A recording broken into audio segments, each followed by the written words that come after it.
Okey, Cik Nan. Boleh kita mula, Cik Nan? Assalamualaikum. Boleh je. Okey, now kita mula cara pengurusan syarikat bersistem dan pengurusan penamatan pekerja. Okey. Now kita pergi kepada cara atasi loss control ketika work from home, cara naikkan ekonomi melalui syarikat sistem. Cara naikkan ekonomi syarikat melalui sistem HR. Okey. Nah, pertama cara macam mana Okey, macam mana nak cara nak atasi loss control ketika work from home. Satu, memastikan infrastruktur yang mencukupi. Ni sekarang ni kita banyak kerja from home bekerja pada rumah. So maksudnya ada tak infrastruktur yang mencukupi? Pertamanya dia ada tak? Dia punya infrastruktur tu. Infrastruktur tu termasuklah laptop ke ataupun handphone ke, internet ke yang perlu kita sediakan pada pekerja tu. B, memastikan database yang boleh akses. Ini kalau kita ada kerja mengenai dengan sistem tu, make sure lah dia boleh akses data-data yang tertentu. C, memastikan capaian internet yang baik. Dia kalau kata internet slow sangat kan, dia akan merencatkan proses tadilah. D, memastikan faham apa yang diminta dan yang dilakukan. Ini kena clear lah.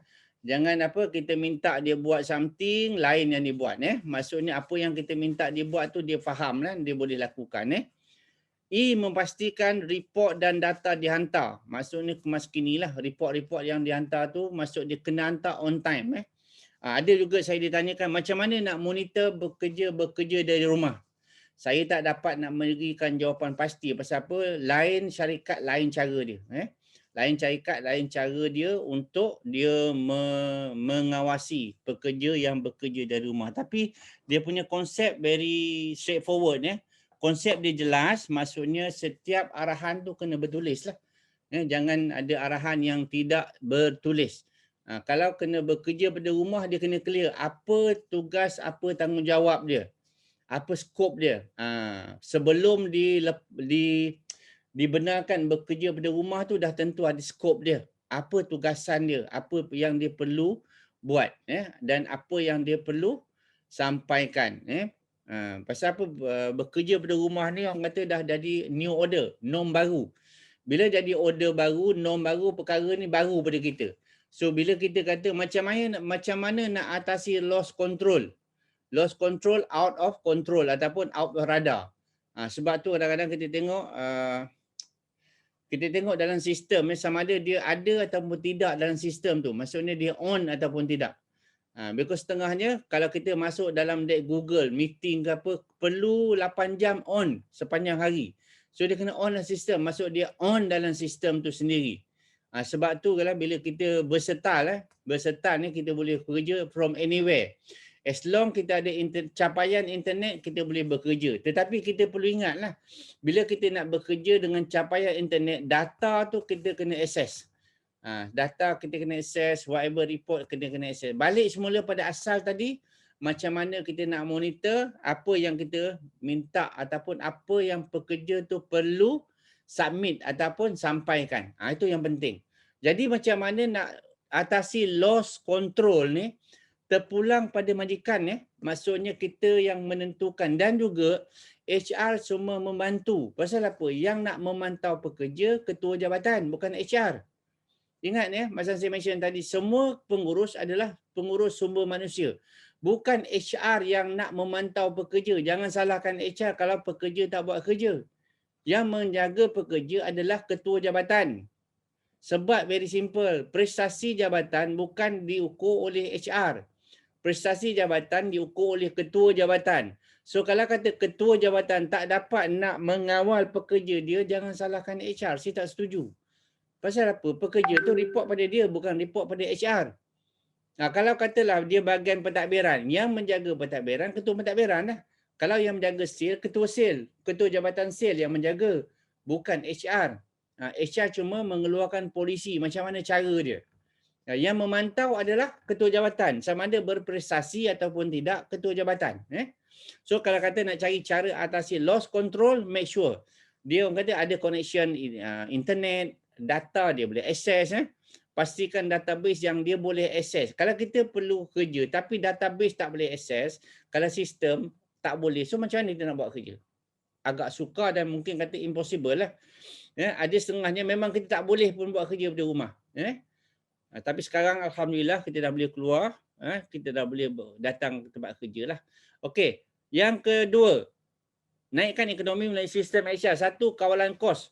Ini kalau katalah kita kata okey, HR, now kita nak cut cost. Macam mana kita nak cut cost daripada segi HR? Satu, bekukan pengambilan pekerja baru.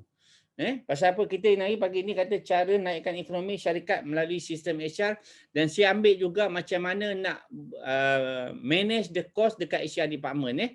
Satu, bekukan pengambilan pekerja baru. Kita tak ada ambil pekerja baru. Maksudnya pekerja lama lah kita guna pakai. Sebab apa? Sebab dia, kenapa tak ambil pekerja baru? Kita punya business not very good. Bottom line kita punya revenue tak bagus. So bila revenue tak bagus, kos tetap kita perlu bayar. Fixed cost kita perlu bayar. Sewa kita perlu bayar. Api elektrik kita perlu bayar. So kalau revenue tak cantik, tak perlu ambil pekerja baru, kita bekukan. Pasal tu kadang setengah syarikat kata frozen. Dia maksud bekukan. B, hadkan kerja lebih masa. Buat hanya kerja lebih masa tu sekiranya amat perlu. Pasal apa? Kos dia tinggi. Kos kerana kita membayar pada pekerja yang buat OT ni tinggi. No overtime except critical. Melainkan kalau critical dan kita perlu rancang kerja. Rancang kerja ni bukan kerja HR juga. Rancang kerja ni ketua jawatan yang perlu merancang. Kurangkan waktu kerja harian. Okey, kalau kata kita nak, sebelum kita nak buang pekerja, membuangkan pekerja adalah satu last resources. Because apa saya mention awal dulu. Retrenchment itu adalah salah satu daripada perancangan syarikat. Bukan simple-simple. Because sebelum kita buat retrenchment tu pun kita dah kena ambil. Ada step-step dia sebelum kita berhentikan pekerja kita. Kurangkan waktu kerja harian. Maksudnya kita kurang. Bila kita kurang kerja harian, bukan kita boleh simply potong gaji. Tapi kita boleh buat sekiranya kaki tangan bersetuju. Contohnya macam kata awal-awal dulu, bila kata PKP, ada syarikat yang terus minta pekerja datang hanya 14 hari sebulan. So, bila kata 14 hari sebulan, secara langsung dia telah membuat perbincangan dengan pekerja untuk membayar half pay. Kalau kata dulu dapat gaji 1,200, sekarang dia hanya bayar 600 sebulan. Tetapi ada perjanjian, jangan buat saja. Dia kena ada perjanjian bertulis. Pekerja perlu setuju, itu tak ada masalah. Kalau yang jadi masalah, dia bulldoze saja. Pekerja tak setuju, dia pakai jalan saja. Kena pastikan kerja-kerja alternatif. Maksudnya apa-apa kerja yang dia boleh buat sampingan. Okay. F, transfer pekerja ke bahagian yang lebih mendatangkan keuntungan. Because setengah syarikat, dia banyak jabatan. Bila dia banyak jabatan, dia perlu agihkan pekerja. Memang kita faham, dia mungkin pekerja itu tak ada skill ataupun kepandaian. Tetapi untuk mengelakkan daripada mereka dibuang kerja, kita boleh transferkan dia ke bahagian-bahagian yang lebih mendatangkan keuntungan sebelum kita mengambil tindakan untuk penamatan perkhidmatan. Okey, yang ketiga, naikkan ekonomi melalui sistem HR. B, kawalan kos lagi. Kurangkan waktu bekerja, saya dah mention tadi. Tadi saya mentionkan daripada sebulan jadi 14 hari, kurangkan gaji. B, berikan cuti dan kurangkan gaji. Maksudnya kita berikan dia cuti, tapi cuti itu tak bergaji. Jangan fikir cuti bergaji. Cuti itu tak bergaji, CTG. Macam awal-awal dulu masa PKP kan kita beri CTG. Banyak kita beri CTG. Lepas tu government ada beri bantuan RM600 kan. Itu yang salah satulah. Kedua, benarkan buat kerja kedua. Okey. Bila kita berikan pekerja ni datang instead of sebulan 30 hari, kita minta pekerja datang 14 hari saja. Berarti 14 hari tu kita benarkan dia buat kerja lain. Okey, dari segi Perkeso dan KWSP tak ada masalah. Seorang pekerja dua tempat tak ada masalah, dibenarkan. Jadi kita boleh benarkan pekerja kita buat kerja kedua. Maksudnya hari yang dia tak datang kerja tu kita boleh benarkan dia buat kerja. Dipotong perbelanjaan yang tidak perlu. Ini very subjektif. Bila kata perbelanjaan ni termasuklah perbelanjaan yang kurang. Macam kata contoh saya beri kat bawah ni apa? Potong perbelanjaan. Kalau kata kita perlu adakan, katalah contoh kita adakan sambutan hari jadi 2 bulan sekali. Mungkin kita boleh jadikan 4 bulan sekali. Pasal apa? Kos. Ataupun lain-lain lah boleh dipikirkan potong perbelanjaan yang tidak perlu dari segi HR. Kurangkan aircon. Ini bisa masuknya bila kita selalu kalau saya pernah kerja dulu di mana cost cutting dibuat, aircon hanya boleh on selepas pukul 10 pagi. Dan aircon tu dia tak boleh lebih daripada, kurang daripada 20 darjah Celsius. Dia tak boleh letak 16, 17, 18. Tak, dia boleh letak 20 saja. Pasal apa? Kita faham. Lagi bawah, lagi banyak power yang digunakan. Itu pertama. Pertama, on aircon hanya selepas pukul 10 pagi. Kedua, on aircon hanya dengan, tak silap saya lah, sama ada 18 ataupun 20 darjah Celsius saja. Tak boleh bawah lagi.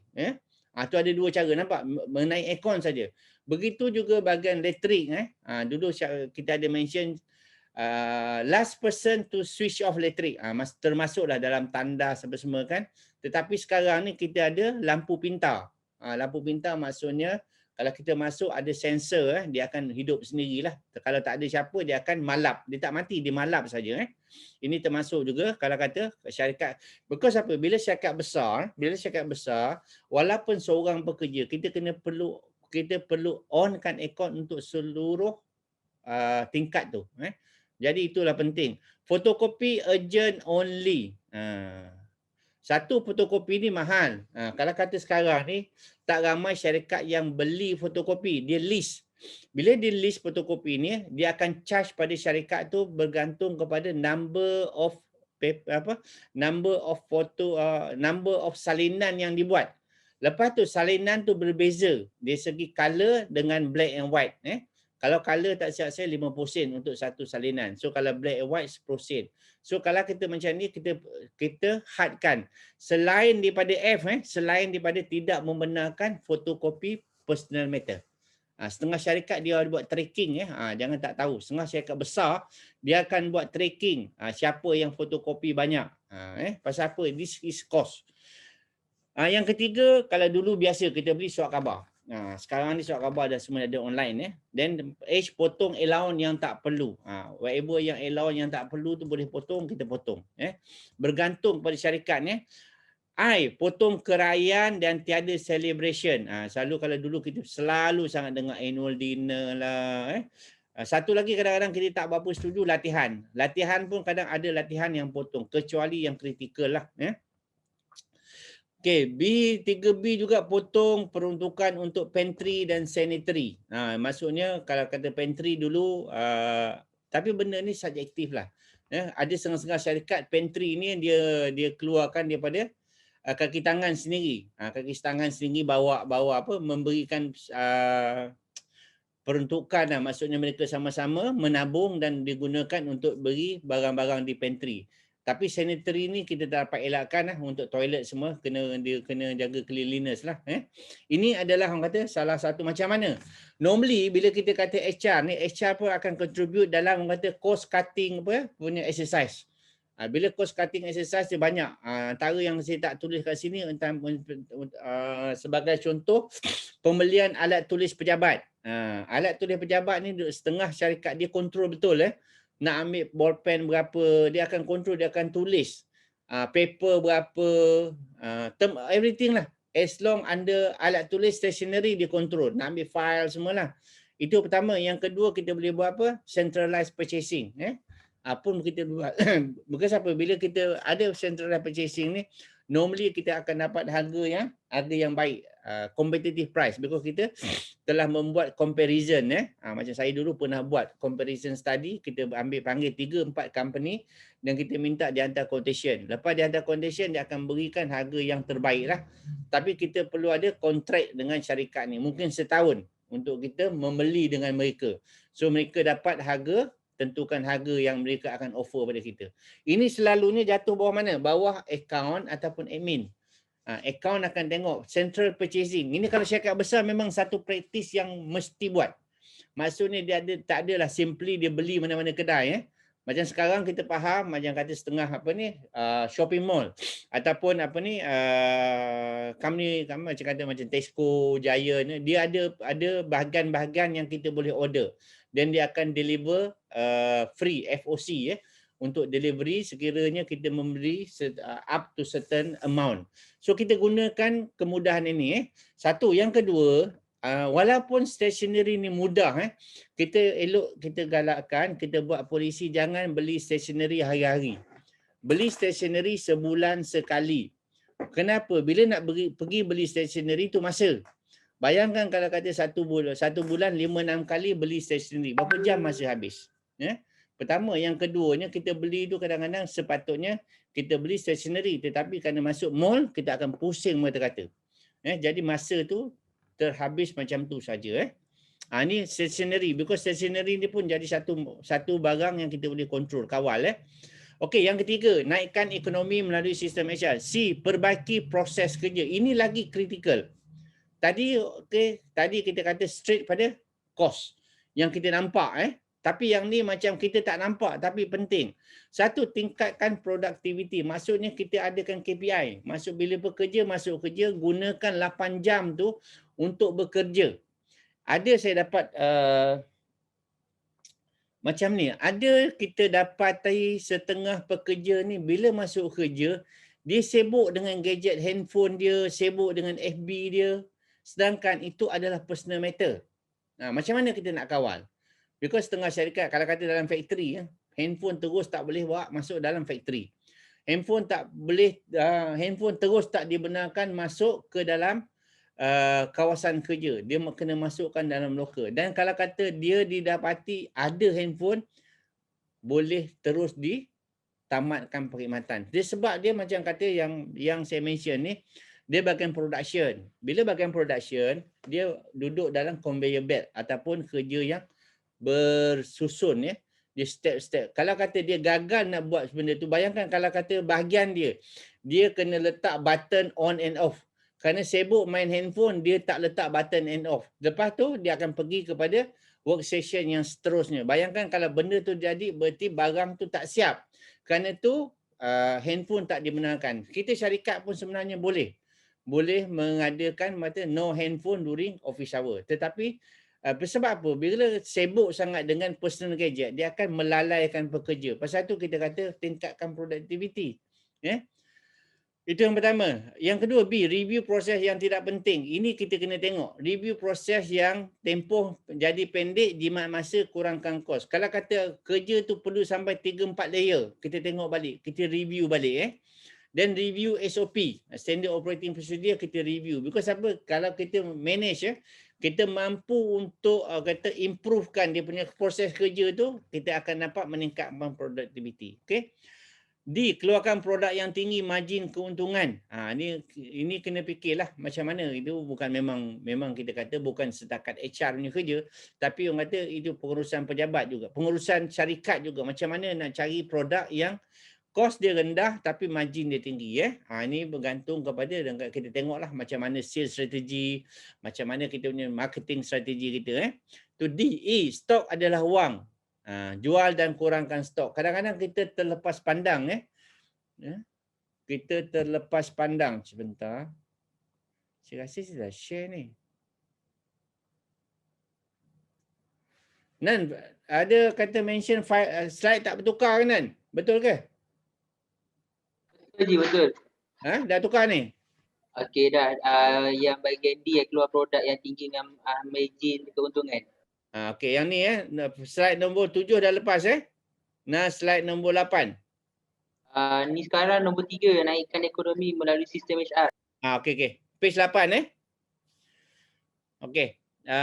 Now naikkan ekonomi melalui sistem HR 1, tingkatkan produktiviti, review proses Benda ni sebenarnya because apa? HR cost center.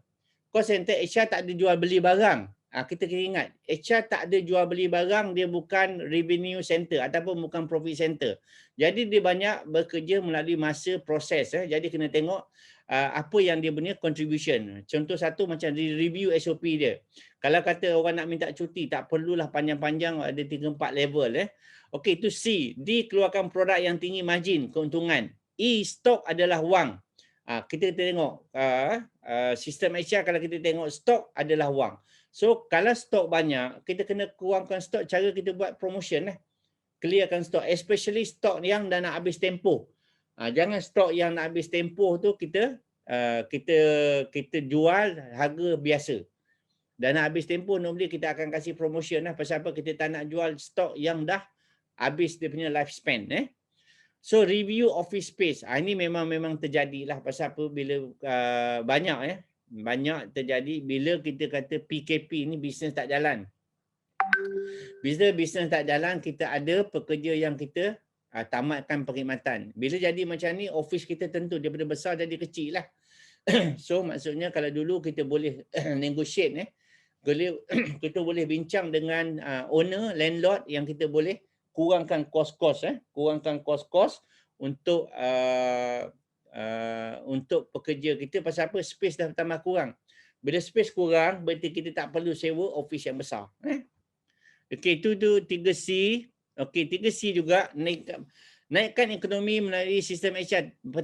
Peningkatan berdasarkan prestasi, ganjaran berdasarkan prestasi, bukan tempoh perkhidmatan. Ini memang sensitif lah.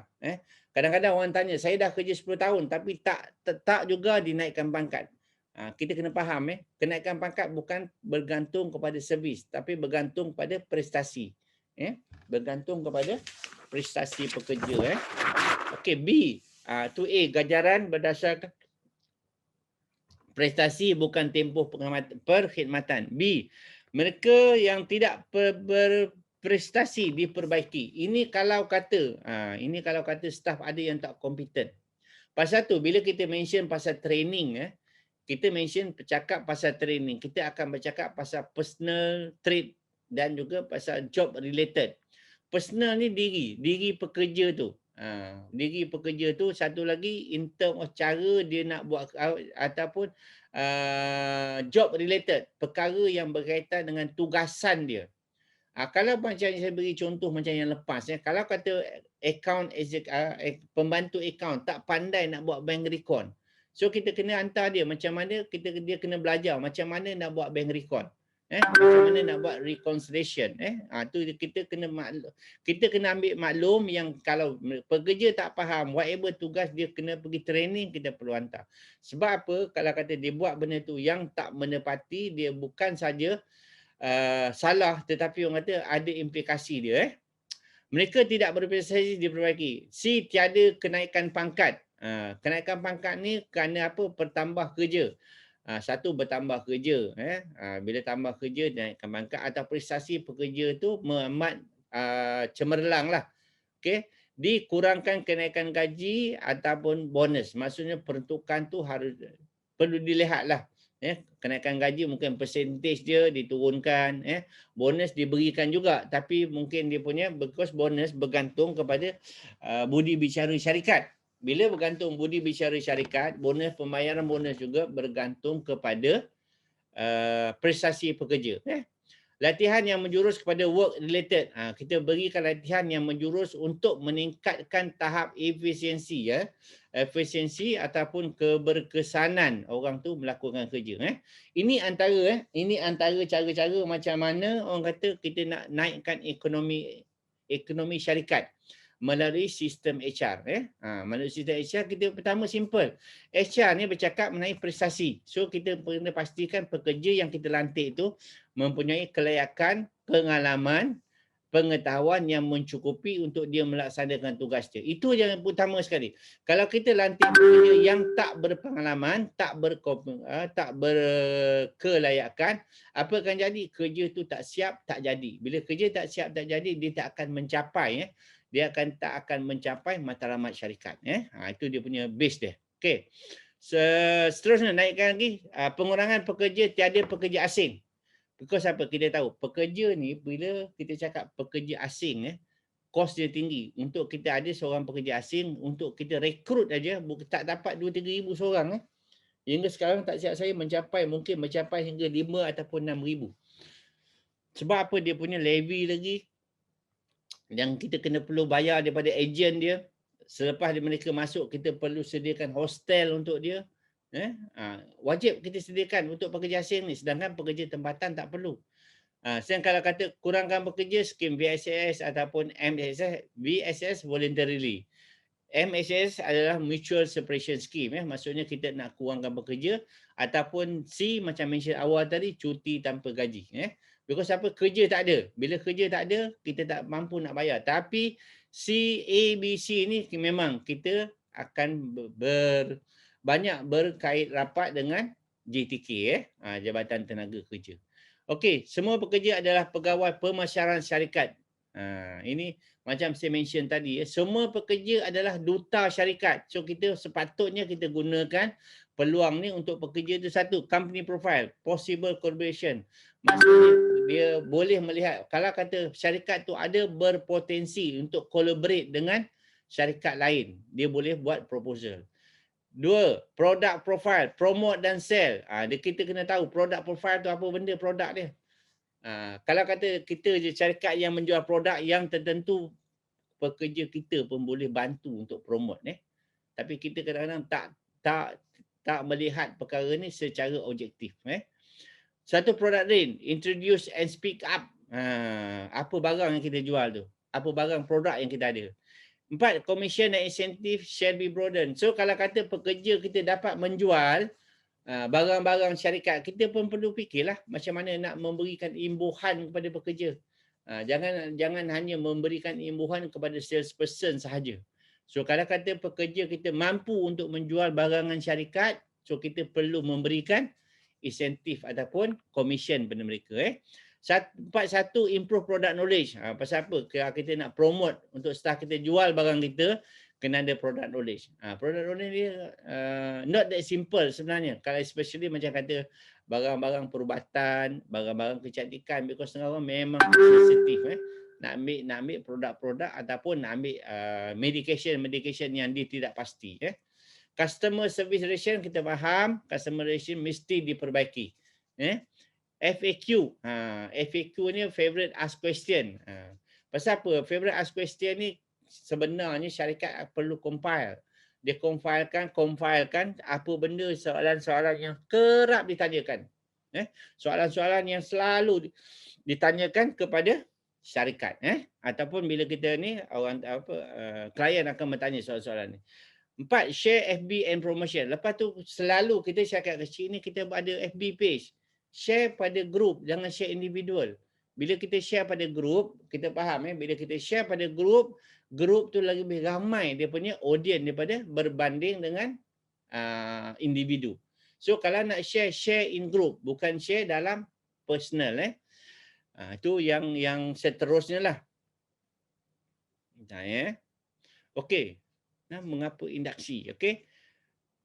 Now kita pergi pada cara nak naikkan ekonomi syarikat menaiki induksi tadi. Pasal apa? Bila kita buat induksi, bekerja ni tak adalah selalu sangat bertanya ataupun tertanya-tanya apa tugasan dia.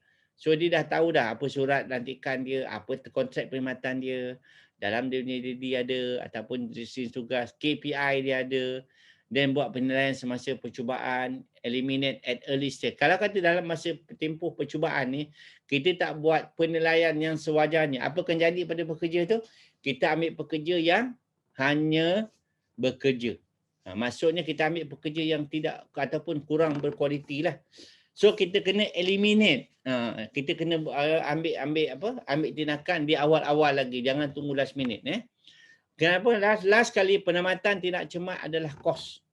Maksudnya kalau kita nak memastikan pekerja tu dapat bekerja dengan baik.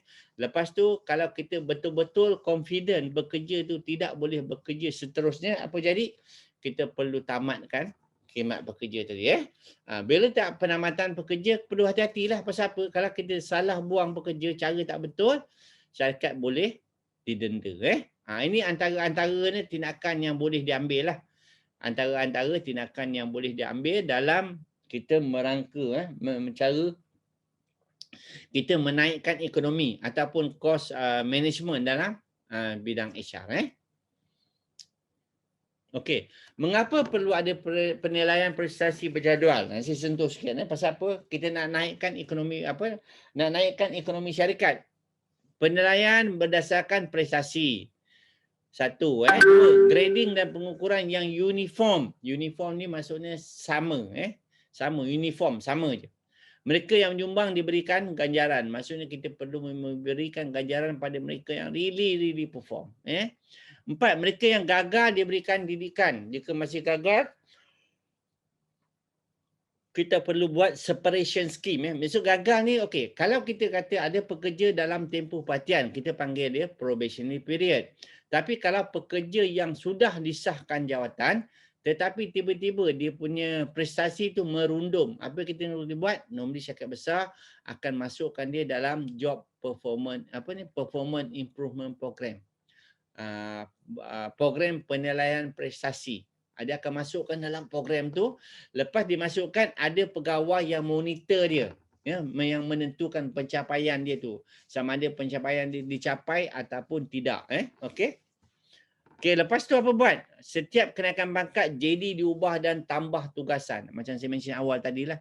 Setiap pekerja kalau kata dinaikkan pangkat, JD dia kena berubah. Jangan naik pangkat JD tidak berubah. Itu adalah satu perkara yang tidak tepat. Okey. Ini adalah antara perkara-perkara kalau kata macam mana kita nak naikkan ekonomi syarikat melalui sistem HR. Because apa saya mention awal tadi? HR ni bukan profit center, bukan revenue generated department. Kita hanya memberikan bantuan ataupun kita memberikan perkhidmatan yang dikongsikan. Pasal tu saya selalu promote shared partner ataupun selalu bahagian HR ni akan jadi shared service. Maksudnya tugas-tugas ataupun kerja-kerja yang dilakukan oleh HR ni boleh boleh dilaksanakan across the board. Dia tak perlu kata dia tak perlu kata maksud dia cross the board, dia akan pergi ke mana-mana jawatan untuk memastikan perkara ni ada put in place, macam kata polisi put in place, penilaian prestasi put in place, penilaian masa tempoh percubaan put in place. So all these things is orang kata is a tool is a management tools macam mana kita nak pastikan syarikat tu pekerja yang bekerja di situ dapat memberikan komitmen dan juga meningkatkan produktiviti syarikat. Ini antara cara lah. Satu. Yang kedua, kalau kata macam mana kita nak mengurangkan kos. Okey, sekarang cost cutting. Okey, cost cutting. Cost cutting, okey, HR, apa contribution yang HR boleh buat? Ini adalah salah satu cara ataupun perkara-perkara yang saya listkan yang HR boleh mengambil bahagian dalam mengekang kos-kos yang tidak diperlukan. Okey. So far kita dah habis cara naikkan ekonomi syarikat melalui sistem HR. Banyak apa yang saya nyatakan mengenai prestasi, mengenai tanggungjawab seorang pekerja, SOP, kita review SOP kita. Kalau tak ada, kita kena buat. Kalau ada, kita tengok sama ada boleh diperbaiki ataupun tidak. Dan seterusnya, macam mana untuk antara yang seterusnya, kalau kata kita nak jaga pekerja yang bekerja pada rumah. Macam mana nak kontrol? Ini perlu ada mekanisme lah. Mekanisme ataupun enabler pemboleh cara macam mana kita nak monitor pekerja yang bekerja pada rumah. Okay? So far ada apa soalan nak ditanyakan? Nan, ada apa soalan nak tanya Nan? Kalau tak ada, kita kepada merangka plan perbelanjaan sistem syarikat.